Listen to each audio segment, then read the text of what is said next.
Hello bakunzi ba Muraho Rwanda, twakomeje kubasuhuza kandi no kubashimira ko mukomeje kubana natwe muri ya gahunda yo kwiga ururimi rwacu rw'Ikinyarwanda ndetse n'umuco wacu, amateka ndetse n'ubukerarugendo. Uyu munsi rero turi kumwe n'abantu dukorana n'ikipe ngari ya Muraho Rwanda, tugiye kuganira ku kintu bita impuzashusho cyangwa se amagambo twita impuzashusho.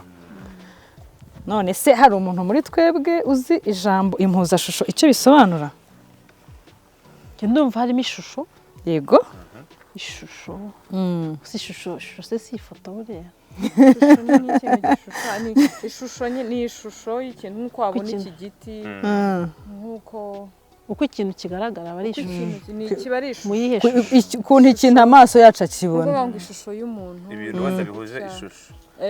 Isura cyangwa se isura. Abantu buje ishusho. Yego.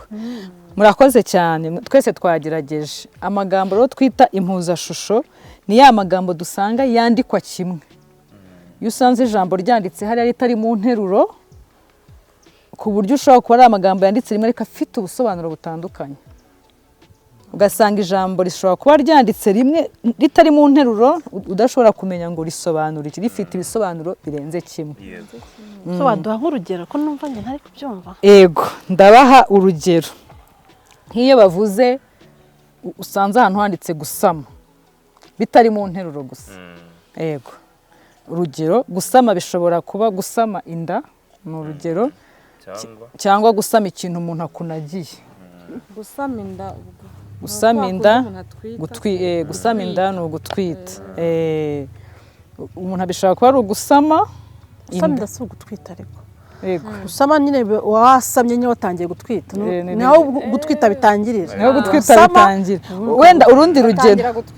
Urugero wenda reka mbahe urundi rugero rwumvikana. Inkoko. Inkoko iyo byanditse usanze hano handitse inkoko bishobora kuba ari inkoko nk'itungo cyangwa inkoko. Inkoko murayizi? Inkoko si ubwo turayizi. Banumva ubisomye byandikwa kimwe. Ariko uburyo kubivuga ntabwo wabivuga kimwe. Mu mpuzashusho rero harimo amagambo yandikwa kimwe no mu kuyasoma ukayasoma kimwe, nayo turaza kuyabona. Hakaba n'ayandi yandikwa kimwe ariko mu kuyasoma bikaba bitandukanye, bijyana ugashyiramo ubutinde n'urugero cyangwa se amasaku. Reka rero nzajya mbaha ijambo rimwe mumbwire irindi impuzashusho yaryo n'icyo bisobanura. Intara. Intara. Intara nk'intara y'amajyepfo ubwo nishaka kuvuga. Cyangwa intara yindi. Intara ndumva ni nk'igikoresho bakoresha nubwo ntari kwibuka bakoresha iki harya. Intara. Igikoresho cya Kinyarwanda. Igikoresho cya Kinyarwanda. Bari nko gutora ibishyimbo. Gutora ibishyimbo. Iyo ni inkoko. Ariko wari uri hafi yabyo Roger, wari uri hafi. Komeza. Bijya kumera kimwe rwose ariko intara iragosora. Kwa kundi ibishyimbo cyangwa amasaka biba bikirimo umwanda bakibikura mu murima kugira ngo ubitandukanye urabigosora hakavamo ibyatsi. Hari none se intara ibimeze intara. Niyo bita intara. Narinzi inkoko. Inkoko ni ntoya kuri yo. Inkoko bari gato. Inkoko bayiriragaho. Bayiriragaho kera. Dufite umukoro wo kuzigana ibikoresho bya Kinyarwanda. Mwarimu bidutegurire. Ubuse ko nari mpahaye urugero nta muntu muri mwe wagira ijambo ambwira. Rindi. Genda rifite. Kwitaba Imana irindi jambo. Kwitaba Imana hoye. Iyo bisase ni iri. Ni impuzashusho se? Yo ntago ari impuzashusho. Bigomba kuba ari ijambo amagambo birasa. Ari iryo jambo nkuko uvuze kwitaba Imana ukavuga uti kwitaba Imana bisobanura gupfa ariko bikongera bigasobanura iki kintu. Genda rifite. Yego. Ikiraro bambukiraho n'ikiraro cy'inka. Ikiraro. Urumva ikiraro hamwe harimo amasaku. Isaku nyejuru ahandi ni isaku nyesi. Yego. Irindi jambo isoko hamwe tujya guhahira Isoko. aha Isoko. isoko y'amazi isoko y'amazi cyangwa isoko y'ikintu kindi runaka kuko isoko dukomeze andi magambo genda tubwirana nk'ijambo rimwe twumve ko reka ngende mbabwira njyewe ijambo kurira kurira kurira komeza cyangwa kurira kurira ku meza ni ibintu bitatu ubwo ni bitatu kurira urumva ayo magambo iyo yasanze yanditse ahantu atari mu nteruro ugira ngo ntago wamenya icyo bisobanuye irindi jambo guhaga bahaga iki igipirizo guhaga igipirizo yego ruhago se burya ntabwo bituruka ku guhaga wabimenye cyane rwose yego murakoze noneho umusambi yego umusambi urawuzi ardo umusambi nyibara nakuriye muri Kongo ariko hari ibyo ngenda menya nyine kuko nakomeza nyine kwitoza ndetse gushakisha umusambi ndawuzi bawukoresha iki umusambi umusambi ubicaraho niyo tapi y'ikinyarwanda umusambi ni iki inyoni inyoni okay ni mu bwoko bw'inyoni inyoni nini irindi jambo guhiga imihigo guhiga ni muri cya gihe abantu bahigaga nk'inyamaswa guhiga cyangwa ikintu wataye ahantu guhiga ni nko guhiga umuvugo guhiga ubwo ni umuvugo guhiga nyine guhiga ni nko gushaka ikintu ushaka kuzageraho ukagiharanira nibyo bita imihigo rero ujya wumva imihigo ya leta baba bari guhiga umwaka utaha ni ukwiyemeza ibintu muzageraho mu kintu runaka mu gihe runaka kiri imbere ariko guhiga inyamaswa ubwo umwana wese ajya akubwiye ngo guhiga ni iki bamubwira ngo ni ukujya gushaka guhiga njye natangiye kumva guhiga nyine umuhigo bisoma ku ishuri bavuga nyine ko ngo umwami yarahigaga cyangwa abahara umwami abahigi ibintu nk'ibyo guhiga kubera ko kera mu bintu baryaga habagamo n'inyamaswa zo mu ishyamba kujya ni ukujya kuzishaka bakazica bakazizana ibyo bitaga kujya guhiga umuhigo ubwo nicyo babaga bazanye ariko biri no muri silenge umuhigo akaba ari byo biri no muri silenge z'iki gihe ariko iyo umuntu akoje ngo ugiye ngo ngiye guhiga birahuye pe ni ukujya gushakisha no kujya gushakisha kuko n'undi guhiga babaga bagiye gushaka inyamaswa bakazitega kuzihiga aho ziri kuzishakisha kari akazi cyane abahigi ego irindi jambo ururimi ushatse kuvuga we ni uruhe ngenda avuga ururimi nyine ururimi urugingo runo ruri mu kanwa hari n'ururimi rw'ururimi ikinyarwanda igifaransa urumva ko ibyo byo binandikwa kimwe bikanavugwa kimwe nta masaka arimo nta saku cyangwa ubutindi igisobanuro kiratandukanye andi irindi jambo kubika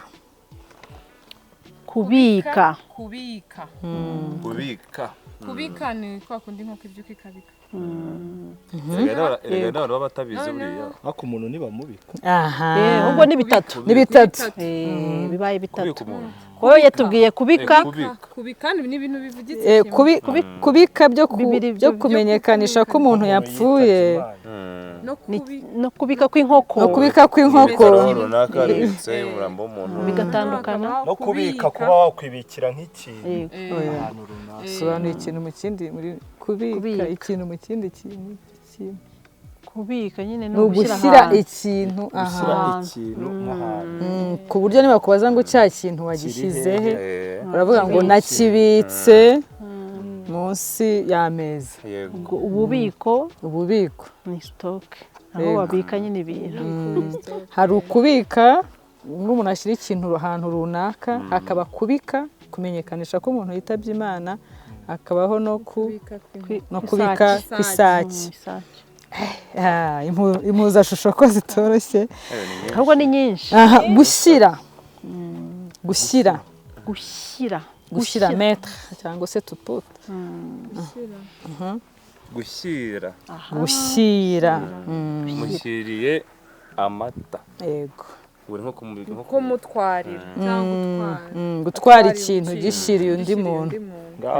Irindi jambo se rivamo ni ushyira. Washyize cyangwa wabibitse. Igitabo cyanjye wagishyize. Wabibitse.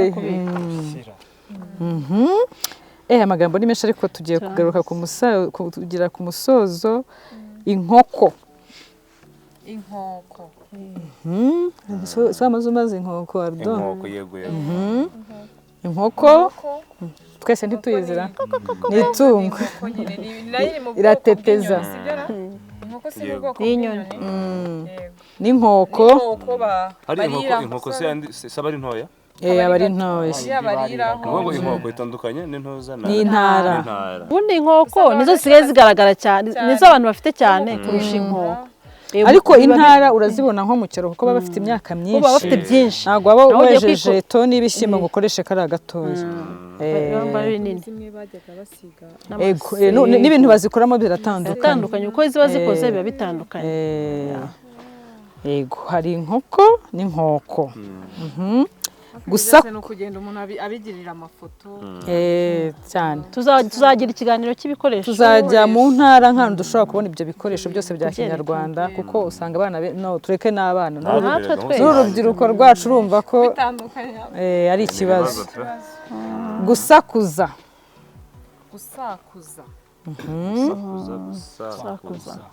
Ibisakuzo. Gusakuza ni ukuvugira nko hejuru. Yego. No gusakuza ni kwa kundi kera bavuga ngo sakwe sakwe. Soma. Sogokuru aryoha boze. Muneke. Zenguruka do. Urakoze. Okay, umuswa.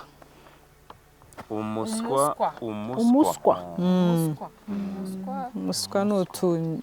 Twatundi ngo tujye ahantu hava. Umuswa n'intozi bitandukanira he? Biratandukanye yose ni babyita ama insecte. Amazina yayo nyine niratandukanye n'ubwoko butandukanye bwa turiya dusimba dutoya. Udusimba dutoya. Umuswa bivuga iki kindi? Umuswa umuntu wabaye nk'uwanyuma mu ishuri. Ubundi umuswa wari umuntu udashoboye. Ntashoboye kuvuga. Umuntu udafite ubumenyi mu kintu runaka. Okay, umupira n'ubabiri. Hari umupira wo gukina, umupira wo kwambara. Noneho kugera. Ngenda kugera hari ukugera nk'ahantu. Noneho hakabaho kugera nko gupima se wenda. Kugera gupima. Yego. Noneho dusigaje amagambo abiri. Gukata. Gukata ukata ikintu, gukata ukata nk'ahantu ugiye. No gukata. Gukata icyondo. Hari ugukata icyondo, hari ugukatamo ikintu mo kabiri cyangwa se gukata iburyo, kata ibumoso. Ese kunya numva abantu bamwe na bamwe nkatwe iwacu aho twabeza Rubavu yo ngiyo umvaga bavuga ngo ugiye guponda icyondo. Guponda ni igiswahili. Guponda ntabwo ari Ikinyarwanda. Buriya baba babivuga kubera ko begereye gukata icyondo. Hafi ya Kongo. Ijambo rero rya nyuma. Gukata harimo ubutinde. Gukata byo gukata ikintu mo gucamo ikintu mo kabiri no gukata iburyo byo bivugwa kimwe bikanandikwa kimwe. Ijambo rya nyuma rero gusiga. Gusiga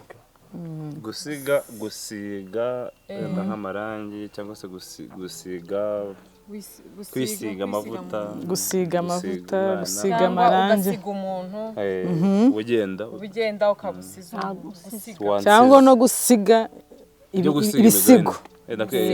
ndumva ari byinshi gusiga harimo ibintu byinshi. Gusiga ibisigo, gusiga irangi, gusiga iyo wasize umuntu mu kugenda cyangwa uri imbere ye mu kintu runaka. Ushobora kuba atari no kugenda cyangwa ukamusiga mu ishuri, mu iterambere, uba uri imbere ye mu kintu runaka, yaba ari mu kugenda, ari mu kurya, yaba ari mu byose.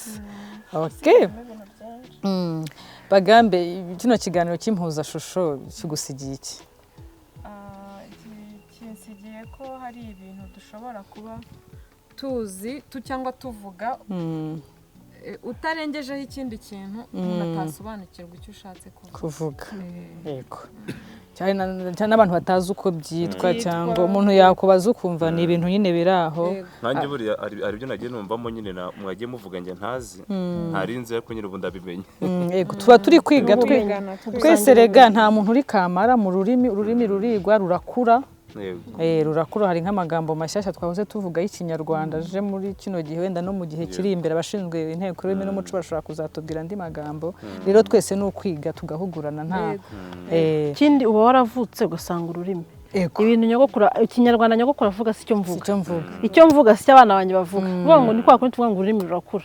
Rero tuba turi aha nyine abantu bari kwiga, twungurana ibitekerezo, ndetse n'abadukurikirana nabo tuba tubasaba ngo baduhe comment, batubwire nk'urugero, tubwira ibindi bintu nka comment mu Kinyarwanda ni ibitekerezo, kuduha ibitekerezo, kwandika, bandika ibitekerezo mu butumwa bugufi, baduha amagambo rwose dukeneye, kuko tuzakora ikindi kiganiro twongeramo. Kugira ngo ubure umusobanuro w'umuntu bati ahanditse ubutumwa akajya gushaka nk'umuntu utabusobanura. Iyo uvuze ubutumwa umuntu yumva message agashaka ahantu ha message ntabere. Handitse comment. Niho umuntu ajya kwandikira ubwo butumwa.